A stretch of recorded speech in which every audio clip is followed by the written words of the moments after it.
Hello everybody, welcome to this morning's Speakers for Schools virtual talk. We're delighted you've been able to join us today. This session will last for around 45 minutes in total and will include a presentation from our speaker before moving to student Q&A.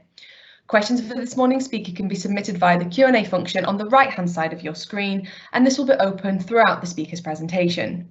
Unfortunately, we will not be able to answer all submitted questions. There's simply not enough time to answer them all, but rest assured our team has received them. We're absolutely delighted to welcome this morning's speaker.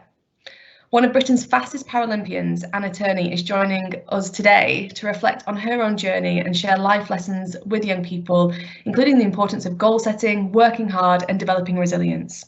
Anna turned her life around after becoming a wheelchair user, representing GB in 2 Paralympic Games and winning World Cup medals. Anna, hi, welcome to your virtual Speakers for Schools talk. Thank you so much for being with us this morning. Hi, it's an absolute pleasure. Thank you for putting on these talks because I really think they're amazing and so many inspiring people speaking. So I'm going to talk about attitude today. I am a Paralympian in the fastest and one of the most dangerous Paralympic sports, alpine skiing, where you find yourself racing downhill at 70 miles an hour. That's as fast as you're allowed to drive in a car. In a mono ski, which is what you can see on the screen. It's a special ski that people who can't stand up can ride in. So I haven't always been a wheelchair user. I'm going to share some of my experiences, how I became a wheelchair user and going on to compete in the Paralympic Games. And I put my successes down to my attitude and the wonderful support that I've had. So I won 32 major European and World Cup medals and competed in 2 games, and it really was the most incredible experience of my life. But as I said, I haven't always been a wheelchair user. I grew up in Northamptonshire with my 2 brothers. I loved sport, I loved being outside.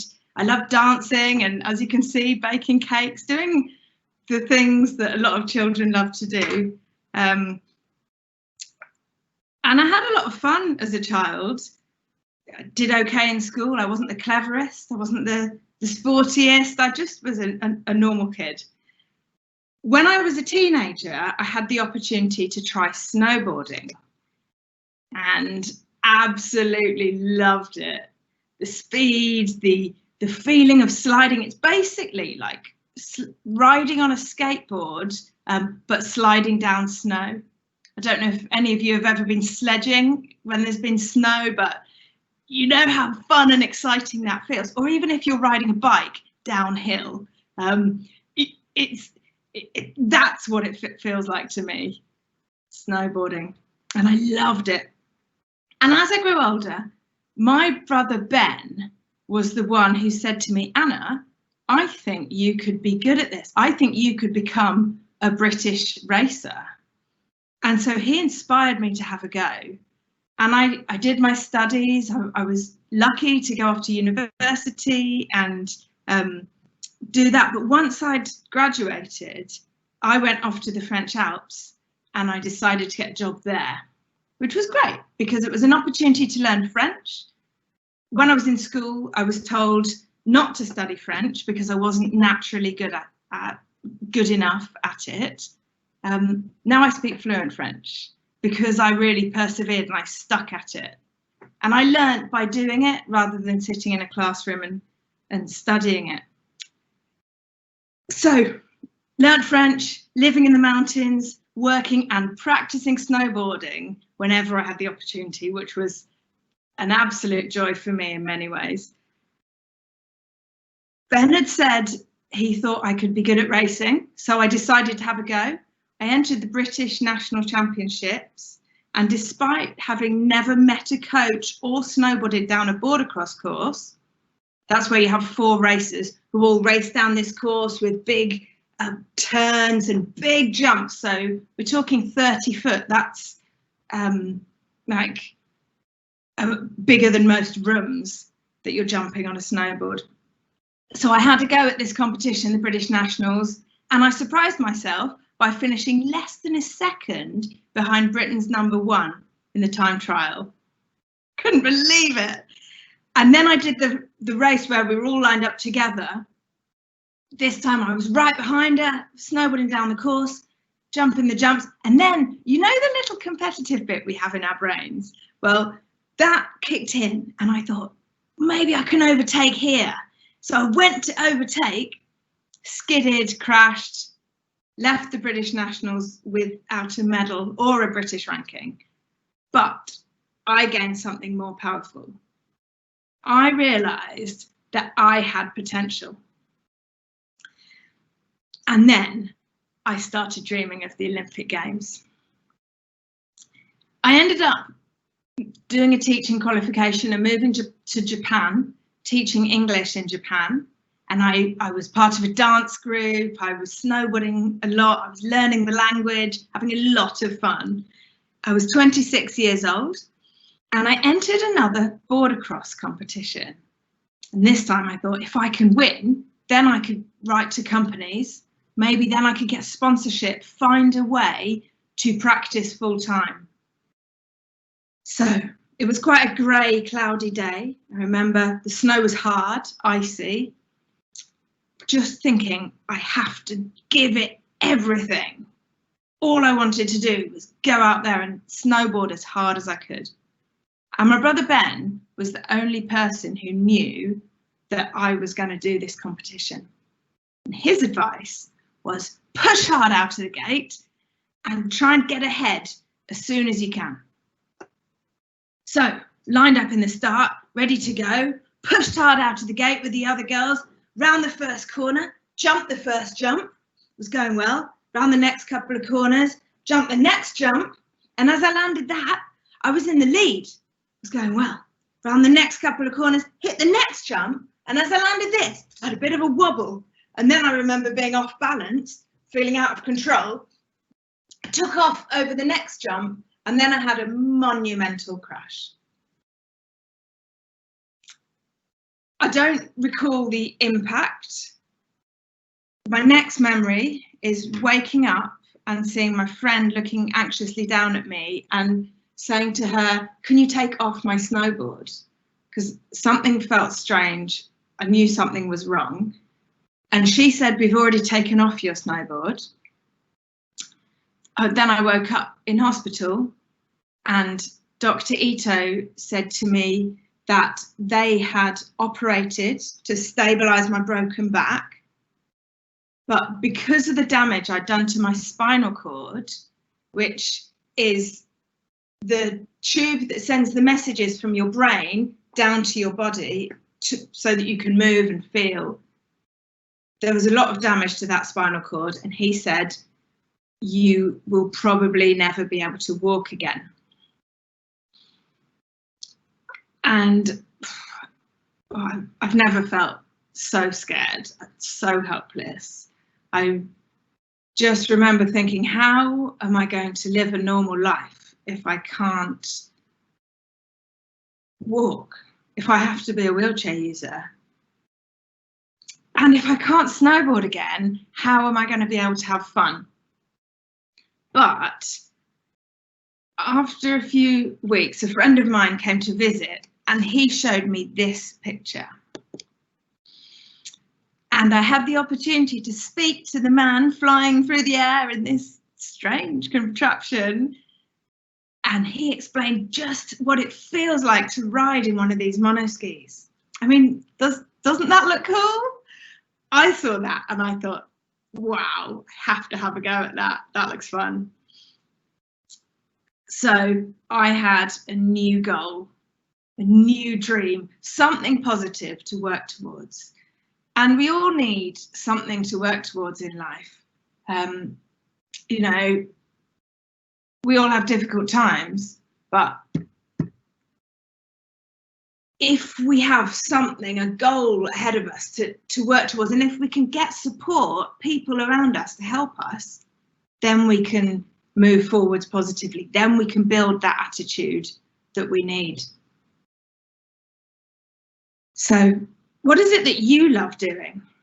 What is your passion? What gets that fire going in your belly? You know, when you have the butterflies and you feel really excited, what is it that makes you really buzz? Because if you can focus and do that and work hard at school because you have to do that, but think about what you love and share those dreams, then you can have the energy and the attitude to get places. So my family, back in hospital, my family was an amazing support. I remember going back to the UK, seeing my brothers and my dad and my friends coming to visit, and it was a really difficult time. I had to spend 4 months in hospital. Where are we? That's still like half term of next term, so it's a long way away.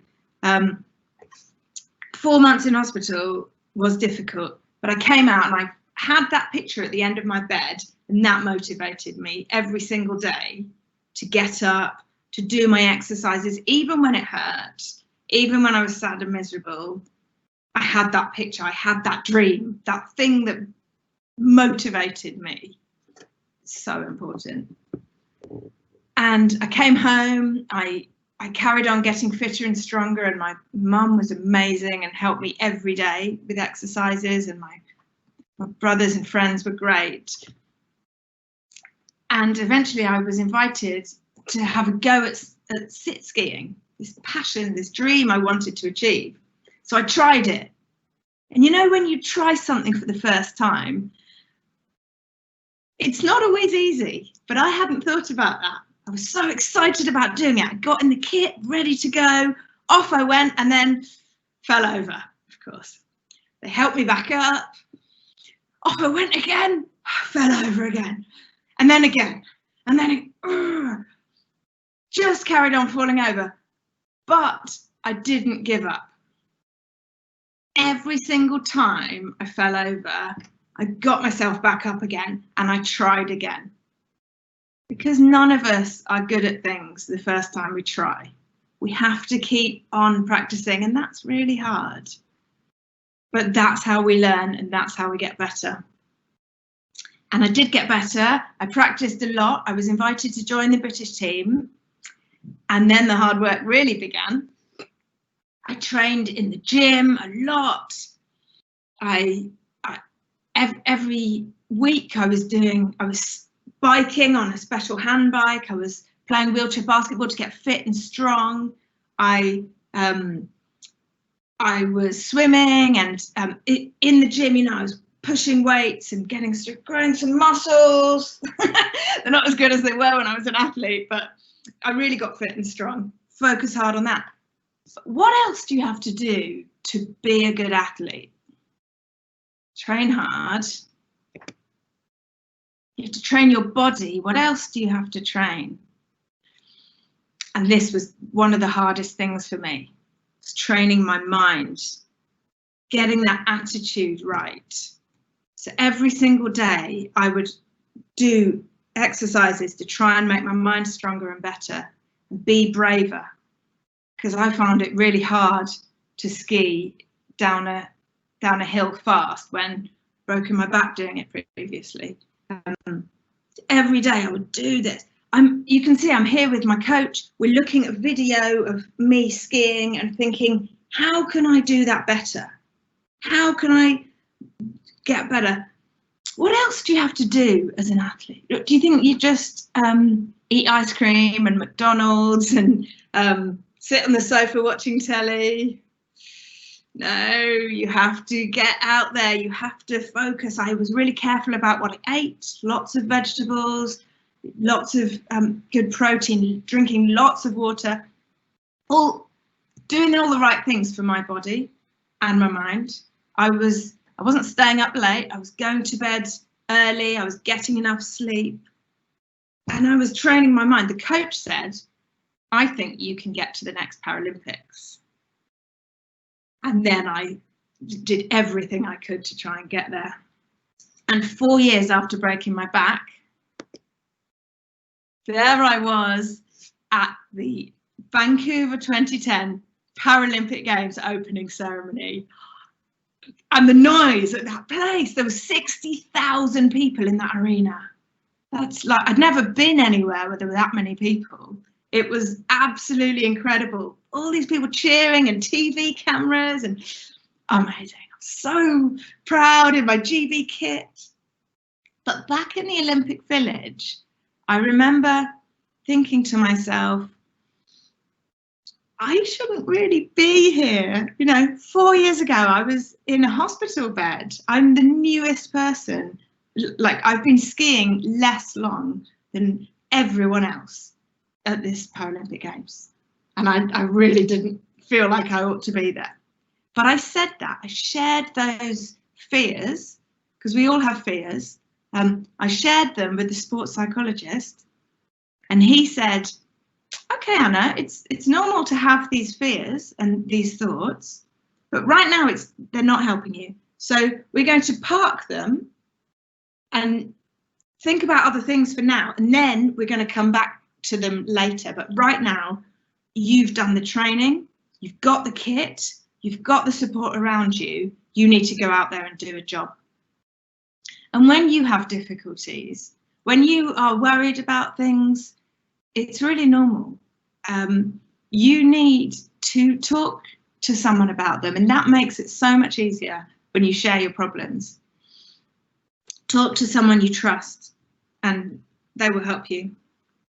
So there I was at the Paralympics in the slalom. I remember sitting there and sitting there in the start and thinking, feeling a bit anxious and worried, hearing the crowds at the bottom of the hill, TV cameras panning round, but I just did my breathing, breathed into my belly, remembered that I'd done the training, I'd got the kit, I could do this.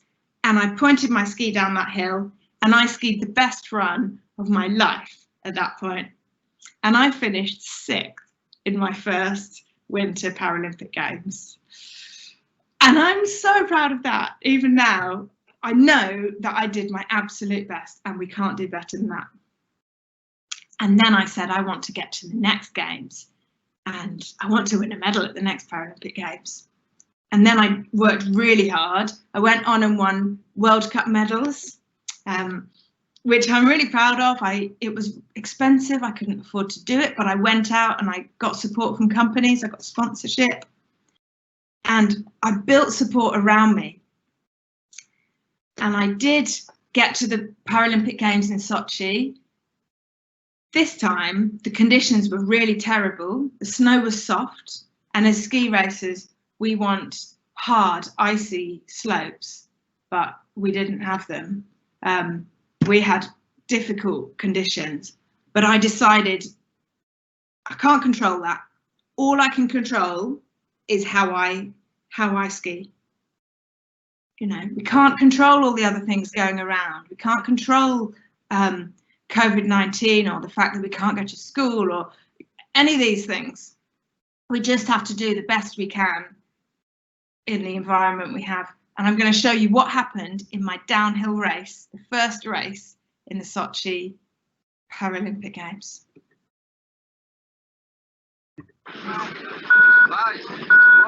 34-year-old from Warwick, Anna Turney, is out of the gate and on course. Her husband and physio Peter Walton back at home watching this so closely on the TV. 0.72 is where Anna Turney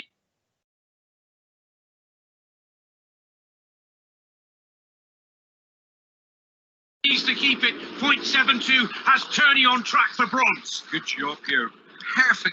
Perfectly on line coming on to Beersborough, and absolutely no problem on the jump. Finds a straight line. She's got time to find, but she's got good speed coming down the steep here. She's found a straighter line than any of the big names. Runs very close to the nets though, underestimating how quickly she was going. She's done a great job of keeping herself composed. It's horribly rough here, and Turney was down.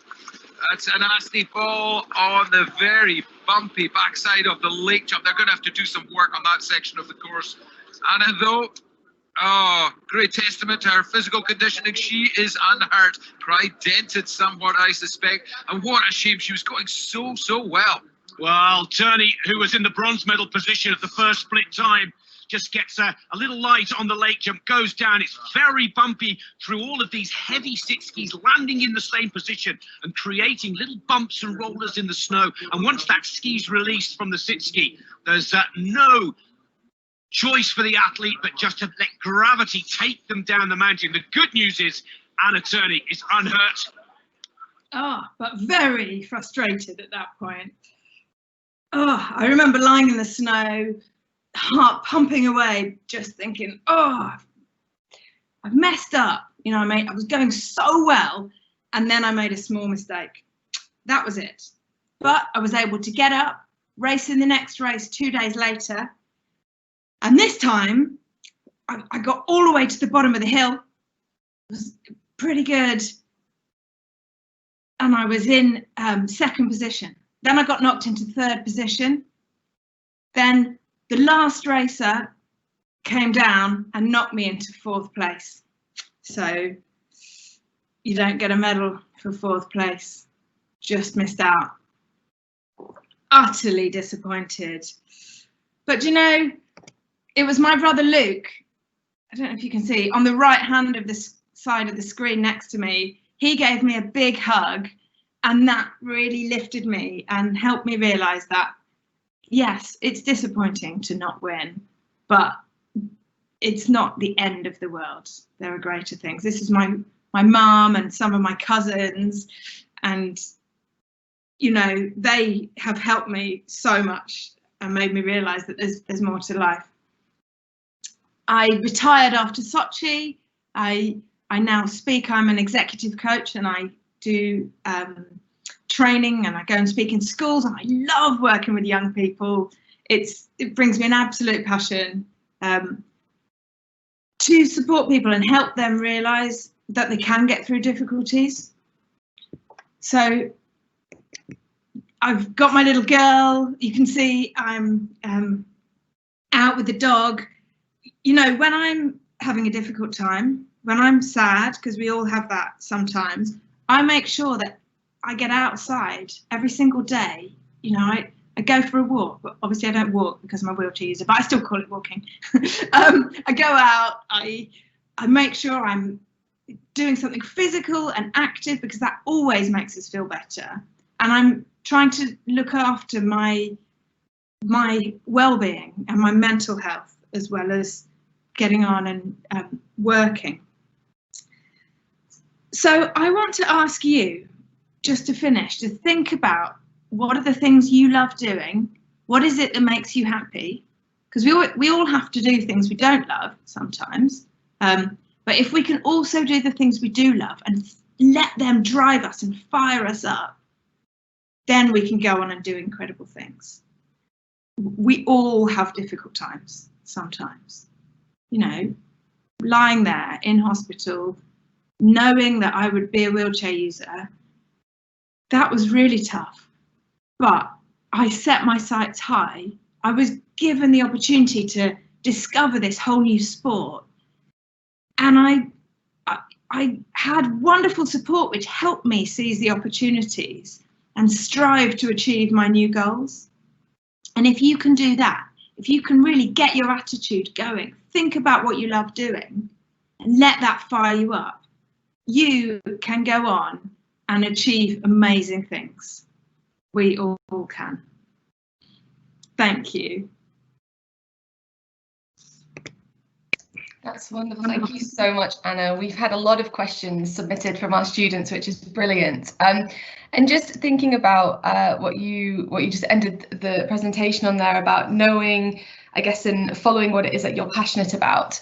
One of our students here has asked, this is from Lara, I haven't found anything that I'm as passionate about as you are with snowboarding and sit skiing. What advice would you say is the best thing to push me to find what I am passionate about? That's a great question. I think try things, you know, it takes time to find out, you know, what it is that really drives you.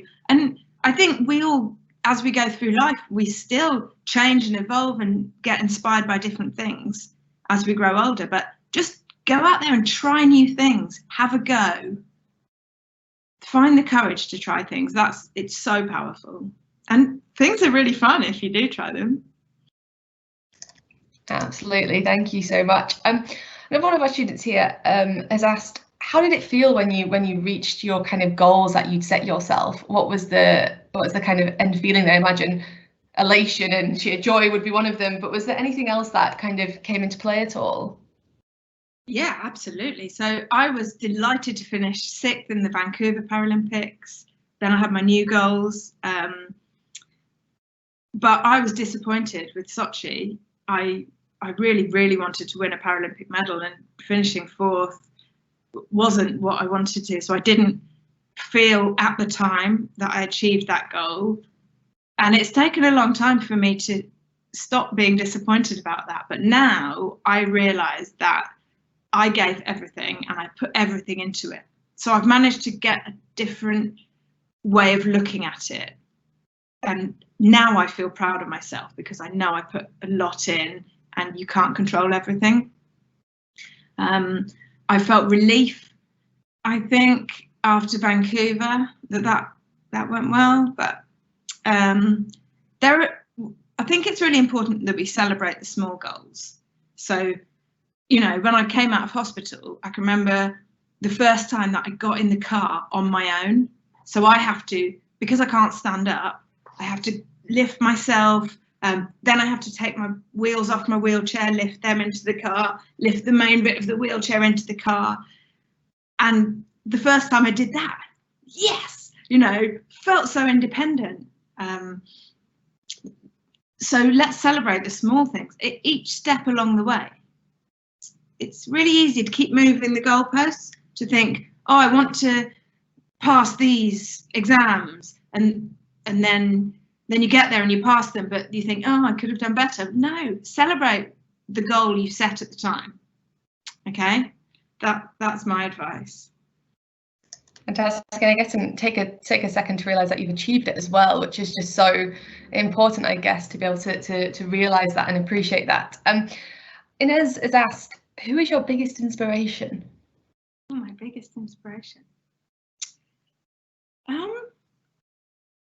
Probably a lady called Rachel Morris, who is a very good friend of mine now. I met her when I was just come out of hospital, and she learned how to ride a hand cycle. She's a double leg amputee, but she went on and won Paralympic medals in hand cycling and in rowing. She's one of Britain's best ever Paralympians in 2 different sports. But she puts a smile on her face. She just gets on with life, and she's been a huge inspiration to me from when I first met her 14 years ago. That's fantastic, thank you. A few of our students are really interested in, I guess, that element of perseverance and resilience in your story, Anna, and have asked, in your most difficult times, how did you persevere and find your determination again? Did that determination ever wane? And what was that real kind of powering force behind that? Yeah, there were moments, definitely. So I had the goal, you know, to have a go at skiing, and then the new goals to get to the Paralympics, and they helped motivate me. But I also had people around me helping me realise that there were other things. I wasn't just an athlete. I worked throughout. I had my family. I met my husband, and so the other things helped me. It's not just focusing on the goals. It's definitely celebrating the small things really helps with your confidence and your self-belief, and with the motivation. And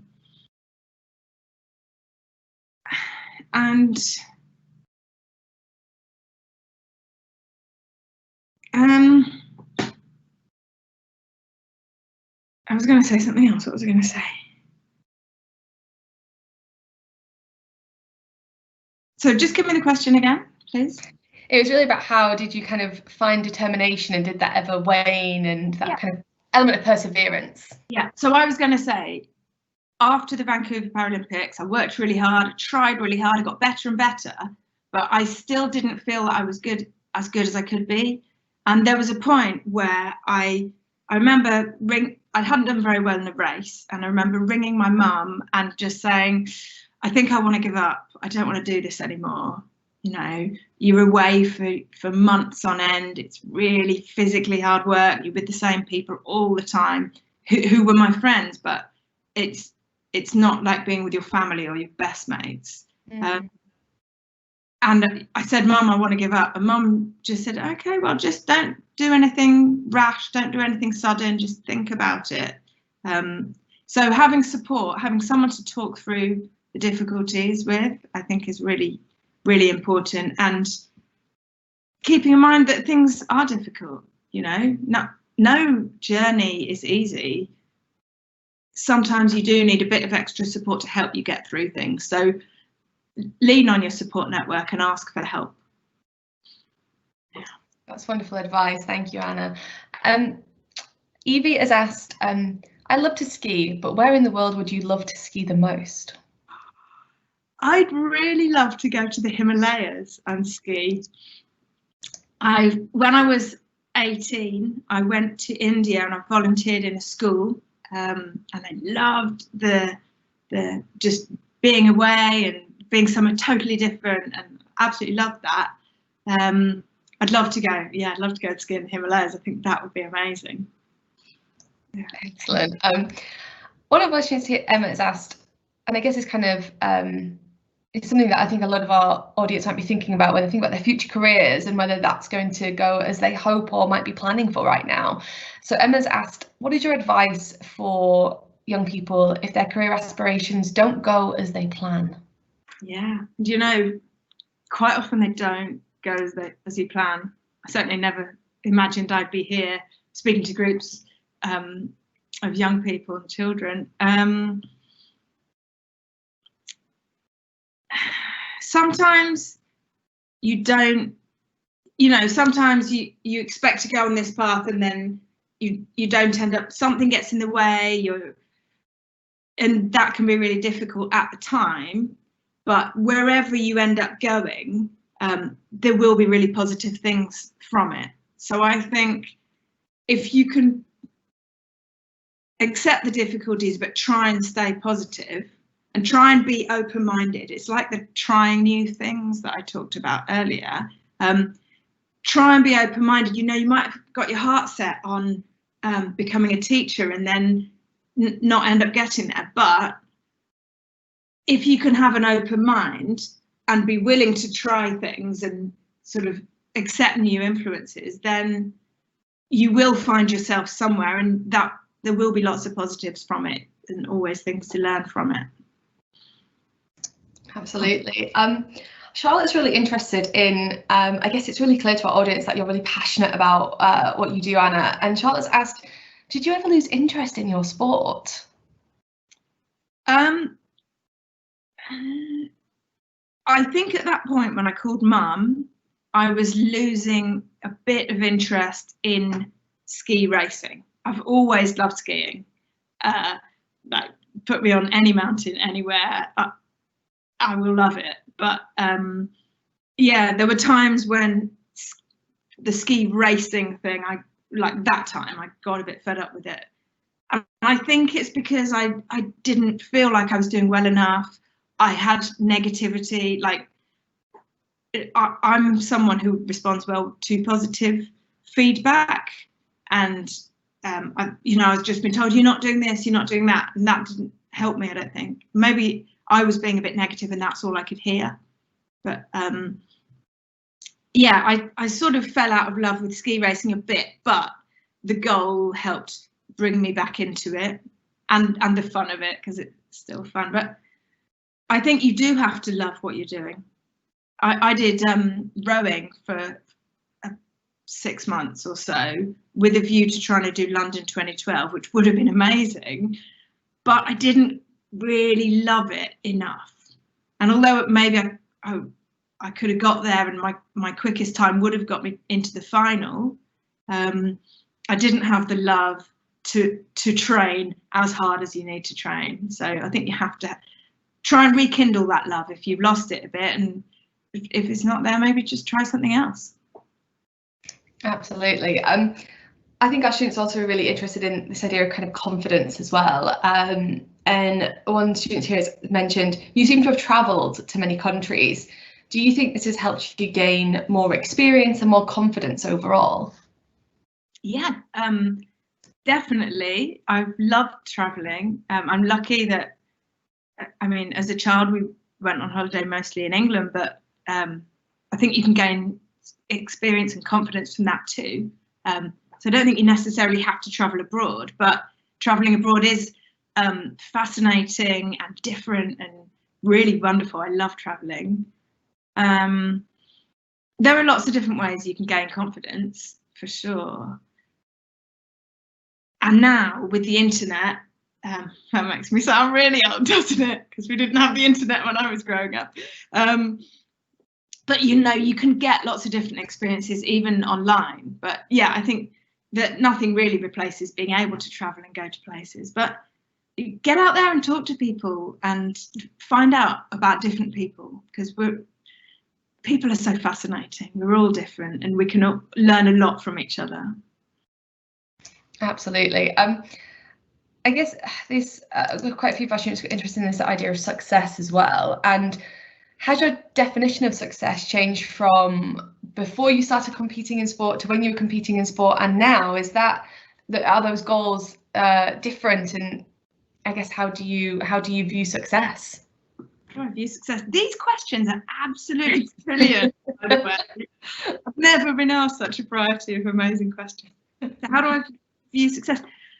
I think as we grow and do different things, we do change, and the way we see success and what we see as successful does change.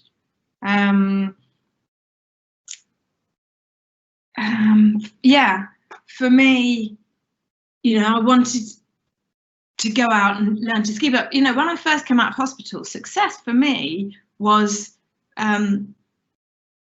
actually getting up in the morning, going out for a push up the road, and now that's completely normal. I do that every day, but back then, you know, it wasn't that easy. I remember pushing up the street, and I lived in a small town, and a lot of people, I was like the wheelchair user, you know, a lot of people, I felt very like I stuck out a lot and very self-conscious. So I think success for me back then was, you know, getting on a train and going down to London and being independent. All of those things were little successes, whereas now I get on a train and I go down to London and I work, and that's normal.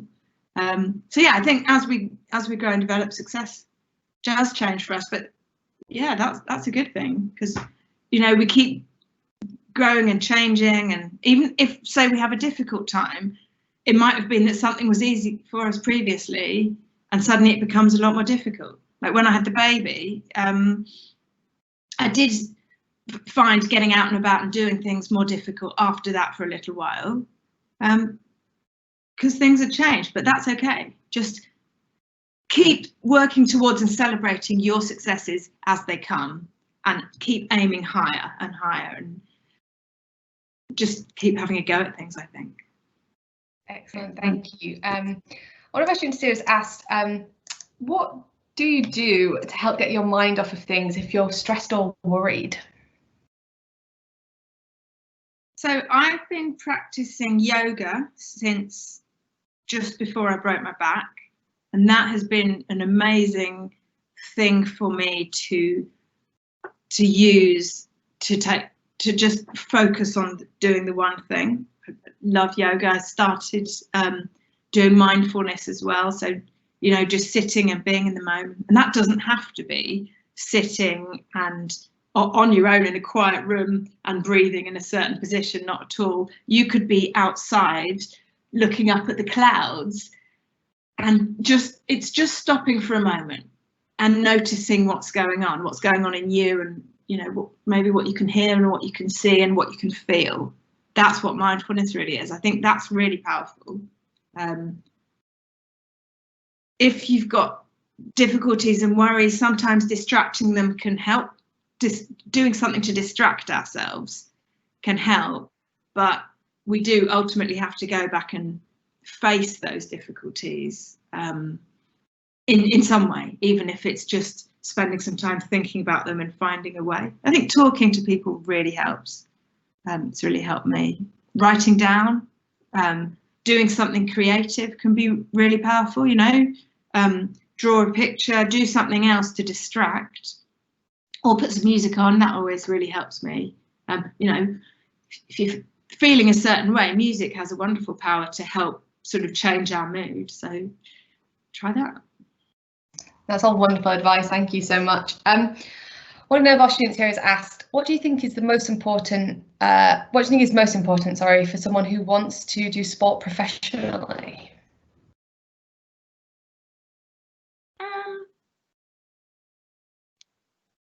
Well, go for it, I think. You know, bear in mind that professional sport is highly competitive, and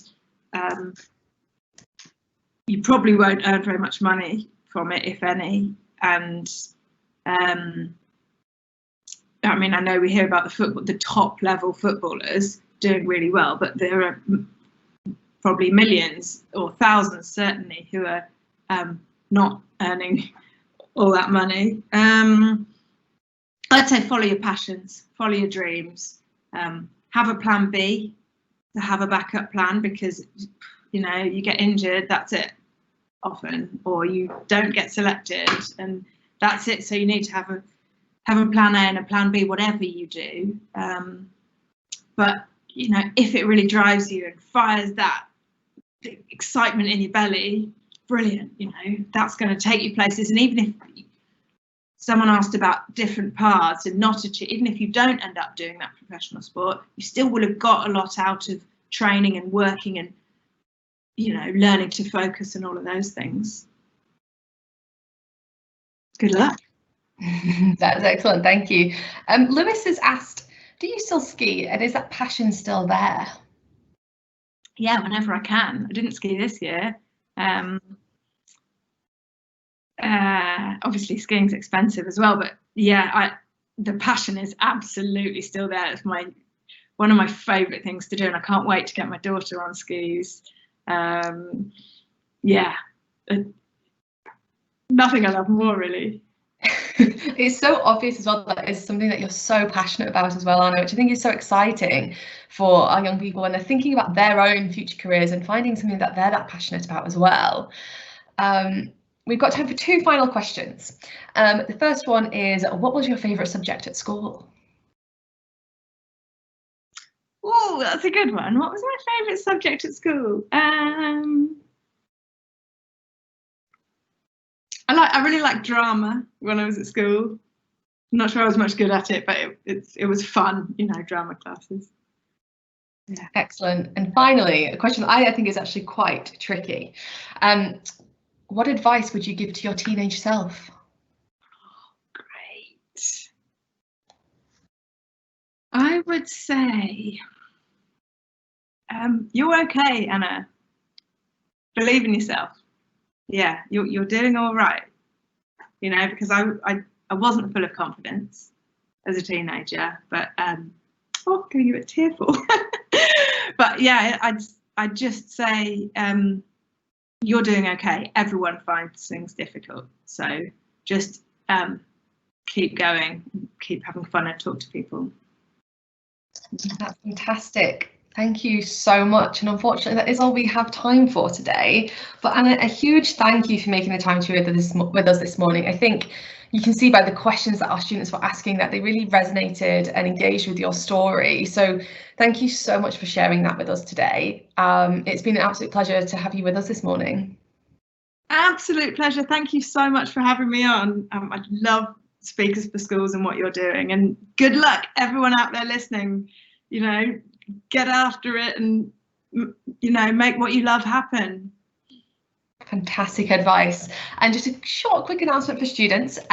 We have shared a feedback form in the Q&A thread. It'd be wonderful if you could complete that. And the colour for today's talk is dark orange, and you will only need that if you are completing the student activity sheet as requested by your school or college. A huge thank you for being with us today. We have 2 more virtual talks this week, and we hope to see you there for those. Have a great day, everyone.